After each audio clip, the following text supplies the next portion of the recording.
The problems that the Russians have with their currency is that it has virtually no credibility whatsoever in the West. That if Putin is deliberately trying to push up the price of heating oil and diesel, which he very definitely is, I think this rebounds badly on the ruble. So what does he do? He just has to, I think, introduce a gold standard for the ruble. And I think that is likely to happen. He's driven himself partly, I think, into a position where he's got absolutely no alternative but to do that. And if I'm right, and that happens, then this is going to speed the end of the fiat currency era. Completely independent of the BRICS alliance, Russia can introduce a gold standard for its currency, the ruble. This move could potentially place other member states in a challenging position. Russia's current economic situation is relatively favorable, boasting a modest budget deficit of only 5% of GDP for the year, even with considerable military expenditures. Furthermore, its national debt remains manageable at just 20% of GDP. Alasdair Macleod contends that implementing a gold standard for the ruble by Russia could have profound and wide-ranging consequences for the entire fiat currency system. He likens it to the financial and economic equivalent of a nuclear attack. If Russian President Vladimir Putin intentionally raises the prices of commodities such as heating oil and diesel, as seems probable, it could have adverse effects on the ruble's value. Macleod theorizes that Russia may have no alternative but to introduce a gold standard for the ruble to counteract this potential challenge. This prospective adoption of a gold standard could respond to Russia's economic difficulties and accelerate the global decline of fiat currencies. Macleod highlights the role of geopolitics in the process, emphasizing the cooperation between Russia and China in international organizations like the Shanghai Cooperation Organization and BRICS. While China may have a similar perspective on a gold-backed currency, there's caution in fully endorsing Russia's proposal for a gold-based trade medium. However, given limited alternative options, Russia may be increasingly pushed to stabilize its currency. Despite Russia's inclination toward this course of action, the BRICS summit convened in August failed to make headway on the concept of a gold-backed currency. The primary obstacle to progress on this front was opposition from India, a significant member of the British alliance. India's economic policies align with Keynesian principles, which have historically not favored the adoption of gold as a monetary standard. Now, let's watch the excerpts from Alasdair Macleod's interview with The Jay Martin Show. But before we do, if you want more videos like this, hit the subscribe button and turn on the notification bell for more updates. Thank you and enjoy the video. I think it's a process which is being hurried by geopolitics, in fact. I mean, you've got Russia and China in partnership running the Shanghai Cooperation Organization and also BRICS, and BRICS is where the expansion is. And I suspect also that with Russia becoming president of BRICS from January the 1st, that process will probably speed up. I think also because Russia has been driving the move away from fiat currencies in terms of settlement for its oil, gas, whatever, I think that process will accelerate again. If I can just backtrack a bit, the reason it didn't come up at the BRICS summit on the 22nd to the 24th of August was Russia was very keen to do this. And indeed, Russia, through news, through RT News and so on and so forth, made it clear that this was going to go on the agenda. It didn't get anywhere, I think, because there were two principal opposers to this. The first is India. You've got to bear in mind that India, while she is quite close to Russia and has been really since partition, really has enormous interest in the Western alliance, trade with America, Britain, and so on and so forth. It does not want to sacrifice those. It does not want to put itself in a position where it pisses everybody off in the West. And so you can see that there's a slight problem there. India's economics are very, very Keynesian. They have neglected gold, and it's only recently that they've been adding to their gold reserves. In fact, they've spent all their time trying to discourage their people from accumulating gold. There was it was banned until 1992, so it was all being smuggled, and eventually they gave in. Why? Not because they suddenly embraced gold, no, because they could see that the rules and regulations prohibiting the import of gold, but it was just not working. So they better legalize it and try and control it that way, sort of thing.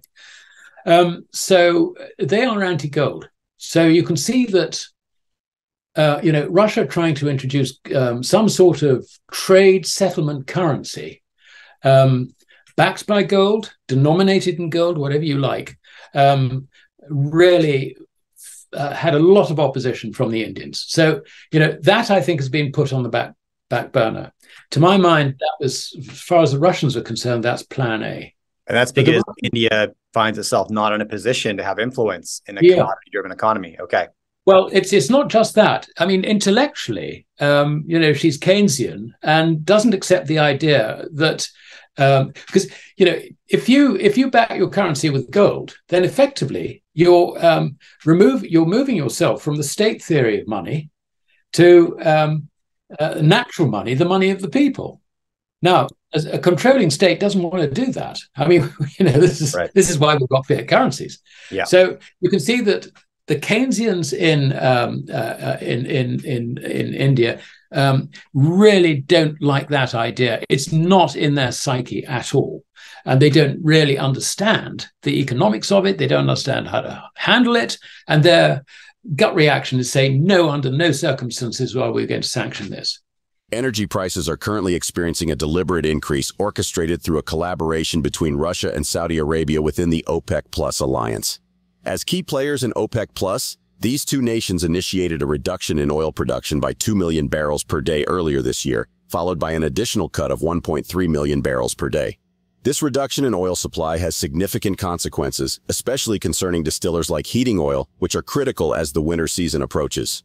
Furthermore, Russia has taken steps to limit diesel production, citing the need for refinery maintenance and a desire to allocate more diesel for domestic use. Another critical concern Macleod emphasizes is the banking industry's significant leverage. Although this is less evident in Canada and the United States, Japan and Europe have large banks with exceptionally high leverage ratios, often exceeding 20 times the value of their equity. Such high leverage magnifies losses and poses a risk to equity capital. Banks are actively working to reduce their exposure to this risk, contributing to a tightening of credit. Let's get back to the interview. You can already see that energy prices are being ramped up. This is, I would say, deliberate by a partnership between Russia and Saudi Arabia, who, as OPEC Plus, as the main players in OPEC Plus, engineered a 2 million barrels a day cut in oil earlier this year. And more recently, Russia and Saudi, between them, have cut it by a further 1.3 million barrels a day, is that it reduces the supply of distillates, and particularly heating oil and its very close cousin, diesel.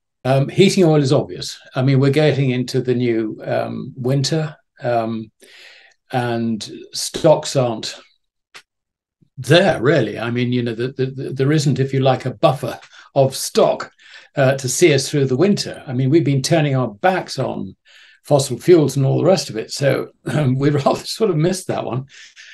And probably more importantly, in terms of the effect on a wider range of prices, is diesel. And Russia's even gone even further. What it's done is it's cut its production of diesel, claiming that its refineries need maintenance, and they want to divert diesel for the domestic economy. Now, the point is that diesel is over 95% of anyone's logistics, all trucks, trains, whatever. I mean, basically it's diesel. So that's going to have a major impact across the board. And then if you look also at some of the grains prices, so all in all, we're going to see a resurgence of inflation this winter. And I think it would be very difficult for the central banks to justify cutting rates in the face of that. So that's the first thing. The second thing is that the banks are over-leveraged on their balance sheets. It's not so noticeable in Canada and America, but if you look at Japan and you also look at Europe, the level of leverage in the big banks is absolutely staggering. I mean, you've got asset to equity ratios in excess of 20 times. Now, just think about that for a moment. If there is a loss, it's magnified, on the balance sheet, it's magnified in terms of its effect on wiping out equity capital. So they are reducing their exposure as much as they can. And it's not just the European and the Japanese banks, it's also banks everywhere. We've heard Jamie Dimon make comments and his economists having to row back. That was as long ago as 18 months ago. So this is something which is basically leading to a credit squeeze, because what happens when you restrict credit at a time when economies are slowing and therefore stock isn't being shifted off the shelves, companies need more cash, cash resources, if you like, in order to keep the doors open.